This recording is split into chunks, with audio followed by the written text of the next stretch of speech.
Je l'ai dit et je le répète encore une fois, ça fait partie de ces symptômes-là, en fait, qui, à mon humble avis, ne font que être une encre au pied du PSG. C'est-à-dire que Paris, ils essaient de flotter, ils ont une bouée, tu peux leur donner quoi que ce soit, mais l'encre est trop lourde. Donc, quoi qu'il arrive, ils vont aller au fond de l'eau. Verratti fait partie de ces problèmes-là dans ce club-là. C'est pas normal. Qui l'a blessé? En fait, il est blessé pourquoi? Donc, Kylian Mbappé doit se gérer avant de devenir un tocard. Attention, tocard lotin, gère-toi. Salam, salam, outsider, le débrief commence maintenant. Le Paris Saint-Germain l'emporte aujourd'hui 2-0 face à Nice et le Paris Saint-Germain reprend 6 points d'avance sur Lens avant de jouer Lens la semaine prochaine. Le problème, il est simple, c'est qu'aujourd'hui, le PSG a certes gagné 2-0, un but de Léo Messi et un but de Sergio Ramos. Cependant, à un moment donné, en termes de football, il y a des problèmes. Kylian Mbappé n'est pas assez rassurant en ce moment. Kylian Mbappé est le joueur le mieux payé en Europe, si je ne me trompe pas. Ou en tout cas, en France, ça c'est sûr et certain. Kylian Mbappé, aujourd'hui, je pense qu'on lui a tout donné au Paris Saint-Germain. Il y a quelques années, il a dit qu'il voulait plus de responsabilités. Aujourd'hui, il a les responsabilités qu'il faut au PSG et les responsabilités qu'il faut en équipe de France, vu qu'il est même devenu capitaine. Cependant, quand tu as ces responsabilités-là, eh ben, il y a des attentes aussi. Et aujourd'hui, les attentes, elles sont simples. C'est qu'on s'attend à ce qu'un joueur qui soit dénominé en ce moment le meilleur joueur au monde de la part de pas mal de gens, ils disent que Mbappé c'est le meilleur au monde ou du moins demain ce sera le meilleur au monde. On s'attend à ce que ce type de joueur-là soit performant match après match. Kylian Mbappé, statistiquement parlant, il n'y a pas grand-chose à dire. Individuellement parlant, en Ligue 1, il fait une saison qui est exceptionnelle, encore une fois. Cependant, ces derniers temps, il est éteint. C'est compliqué, franchement. Il n'est pas aussi dangereux qu'il nous a habitués. Oui, il a été peut-être avec l'équipe de France durant la trêve internationale. Cependant, avec le Paris Saint-Germain, c'est pas le Kylian Mbappé, je dis bien, qu'on connaît. Donc aujourd'hui, la vérité, elle est là. C'est que Kylian Mbappé, c'est le patron ou c'est pas le patron? Parce que moi, je comprends pas. Je comprends pas en fait où veut aller le Paris Saint-Germain. Oui, le PSG a gagné 2-0. Comme je dis, en termes de football, on va en discuter. Il y a des choses à dire. Cependant, il faut aussi parler de l'extra sportif parce qu'au PSG, c'est toujours une question d'extra sportif. Aujourd'hui, les attentes autour de Mbappé sont énormes. Elles sont énormes. Le boy doit performer. À chaque match, Mbappé doit mettre doublé ou triplé. En fait, il n'y a pas beaucoup de discussions. Je pense que les supporters, je pense que c'est ce genre d'attente-là qu'ils ont. Au-delà du fait que, oui, en Ligue des Champions, le PSG doit mieux faire et essayer de gagner. Au-delà du fait que, quoi qu'il arrive, il faut gagner le championnat. Kylian Mbappé, aujourd'hui, il a des responsabilités. Le problème, c'est que son équipe ne performe pas bien et lui aussi, en ce moment, il ne performe pas bien. Et donc, du coup, il y a un malaise qui se crée. Kylian Mbappé, cette semaine, quand il va sur Instagram pour venir faire ce message-là, mais je comprends pas. Je comprends pas. C'est le même Mbappé qui va, après le match, si je ne me trompe pas, face aux Pays-Bas, pour dire que c'est plus facile de jouer quand ton équipe, elle est forte. Je comprends pas. C'est son club ou c'est pas son club. En fait, il y a des trucs, franchement, moi, à un moment donné, je comprends pas. Permettez-moi, je dis bien, de vous dire que je ne comprends pas. Donc, expliquez-moi. Je veux comprendre, en fait. Je veux comprendre. Qu'est-ce qu'il veut? Qu'est-ce qu'il veut? C'est le patron, c'est lui le patron. Franchement, c'est lui le patron. On nous a dit que c'est lui le patron, que c'est la matière qui prend les décisions. Tout ça là, on a compris. On veut juste pas beaucoup en parler, mais on a compris que c'est le patron. Mais il y a certaines déclarations qu'il fait dans l'extra sportif, tu comprends pas. Cette semaine, le truc avec la vidéo promotionnelle pour les renouvellements, je dis bien, des tickets saison au Paris Saint-Germain, ils auraient pu le régler à l'interne. Ils auraient pu envoyer un message et les gars auraient normalement enlevé la vidéo. Mais le fait de l'avoir fait publiquement, il vient de nous dire qu'il y a un problème déjà organisationnel. On le savait déjà, mais on ne savait pas que c'était jusqu'à ces détails-là. C'est grave, franchement. Donc, tu as un Paris Saint-Germain qui gagne sur le terrain 2-0, mais en dehors du terrain, jusqu'à présent, il y a des choses qui ne sont pas réglées. Et après, ne soyez pas étonnés qu'aujourd'hui, le Paris Saint-Germain joue, mais l'action en fin de match, le raté de Mbappé, mais c'est lunaire, c'est pas normal. Kylian ne fait pas ça. Nous, quand même, franchement, je veux dire, à un moment donné, vous pouvez avoir vos a priori et tout, mais il faut être objectif. Moi, je sais que le boy, il sait jouer au football. Il sait très, très bien jouer au football. C'est pas un petit joueur, mais mentalement parlant, en ce moment, c'est troublé. Le club est troublé, tout est troublé. Ils ont gagné 2-0 parce que Nice, c'est des tocards. Ils ne sont pas sérieux, Nice. Nice, ils auraient dû marquer. Ils sont tombés quand même sur un très grand Donnarumma. Bref, aujourd'hui, franchement, je pense qu'il y a un problème avec Mbappé et c'est incroyable. Chaque semaine, il y a un nouveau problème. En fait, chaque semaine, il y a un problème qui se rajoute. Il y a toujours le problème Messi.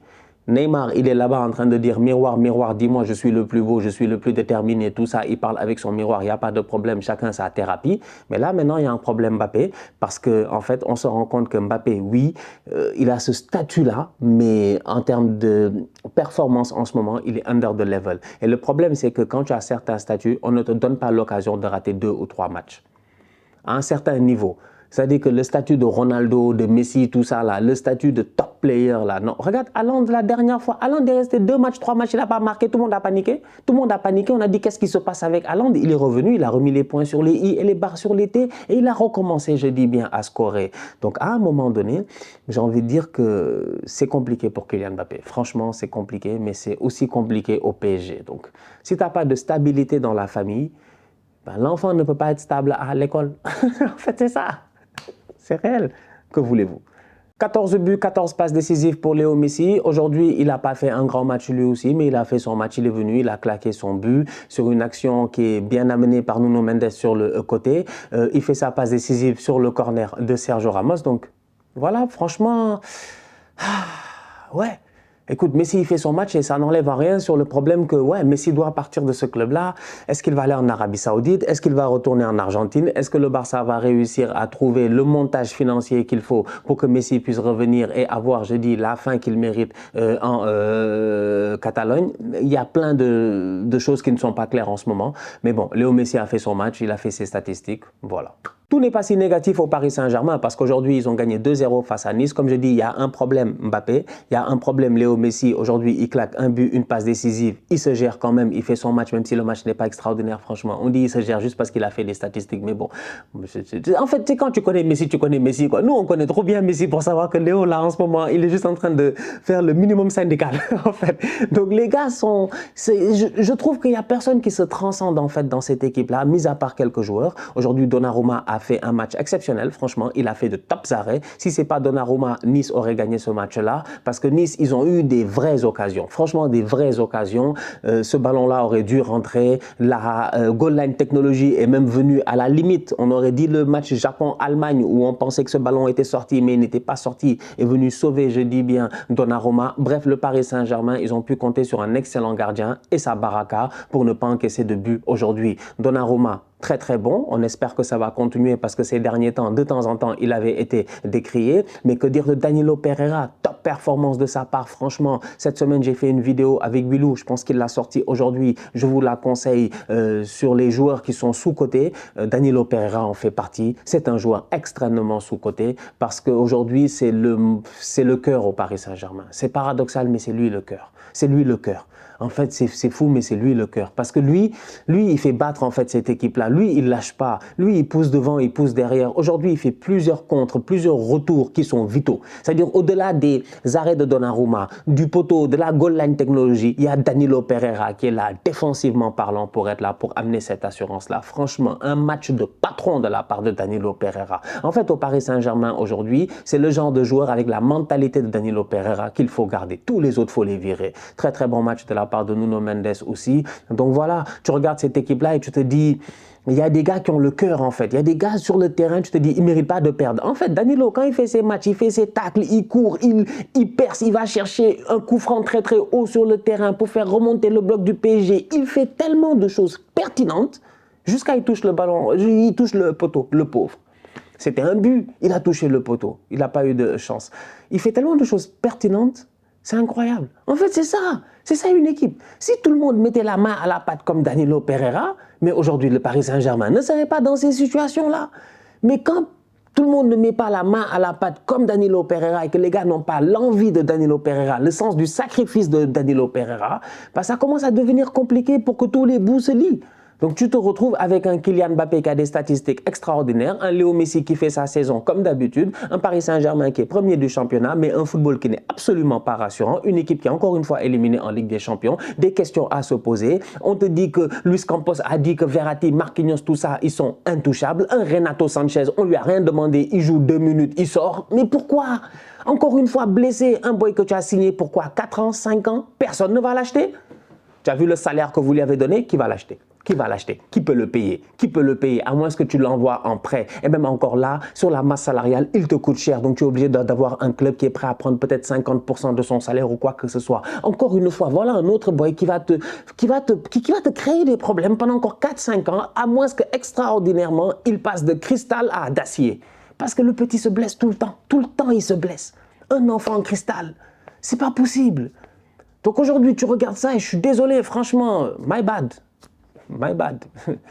Je suis désolé, je suis désolé. Victoire 2-0, mais ok, c'est bien, parce que c'est important quand même. Attention, il ne faut pas que, au niveau du PSG, s'ils perdent le titre, là, ce serait une catastrophe. Mais derrière, ça pousse. Marseille pousse, Lens pousse. Donc, on va voir ce que ça va donner la semaine prochaine. Marco Verratti n'était pas là aujourd'hui, il était blessé. La dernière fois, il a joué face à Lyon. On était présent et on a eu l'occasion de le dire. Verratti n'avait pas fait un bon match. Je l'ai dit et je le répète encore une fois. Ça fait partie de ces symptômes-là, en fait, qui, à mon humble avis, ne font que être une encre au pied du PSG. C'est-à-dire que Paris, ils essaient de flotter. Ils ont une bouée. Tu peux leur donner quoi que ce soit, mais l'encre est trop lourde. Donc, quoi qu'il arrive, ils vont aller au fond de l'eau. Verratti fait partie de ces problèmes-là dans ce club-là. C'est pas normal. Qui l'a blessé? En fait, il est blessé pourquoi? En fait, je veux comprendre, en fait, durant la semaine, parce que moi, je ne sais pas, je ne suis pas ce qui se passe au PSG, donc je ne sais pas. Vous allez me dire, tu ne suis pas, donc ne parle pas. Mais je parle, franchement, on va parler parce qu'on veut savoir. Qui l'a blessé? Moi, je ne comprends pas. Il est blessé pour combien de semaines encore une fois? En fait, c'est un boy, tu viens de renouveler son contrat et tu ne peux pas compter sur lui. Mais c'est pas possible quand même, franchement. Mais vous vous rendez compte de ce qui se passe de temps en temps au PSG? Mais c'est incroyable. Franchement, c'est incroyable. En fait, ce club-là est trop mal géré. Trop mal géré. Il y a eu trop d'erreurs de casting. Et les erreurs de casting continuent de perdurer. Et à chaque fois, vous persistez. C'est incroyable. Je ne comprends pas aujourd'hui comment cette équipe-là arrive à ne pas faire enchaîner ses joueurs au courant de la saison. Et c'est toujours les mêmes joueurs qui sont blessés. Premier en tête de liste, Marco Verratti. Il ne peut pas enchaîner 10 matchs d'affilée. Moi, je ne sais même pas en fait. Est-ce que Verratti a déjà enchaîné 10 matchs d'affilée? C'est une question que je me pose. Aujourd'hui, je regarde le Paris Saint-Germain, je regarde l'équipe, je me dis, en fait, la vérité, c'est que l'effectif, ils ont un très bon gardien qui les sauve, mais l'effectif, il est faible. L'effectif, il est faible par rapport à tous tes autres adversaires européens. Pour le titre que tu cherches, la Ligue des Champions, l'effectif est beaucoup trop faible.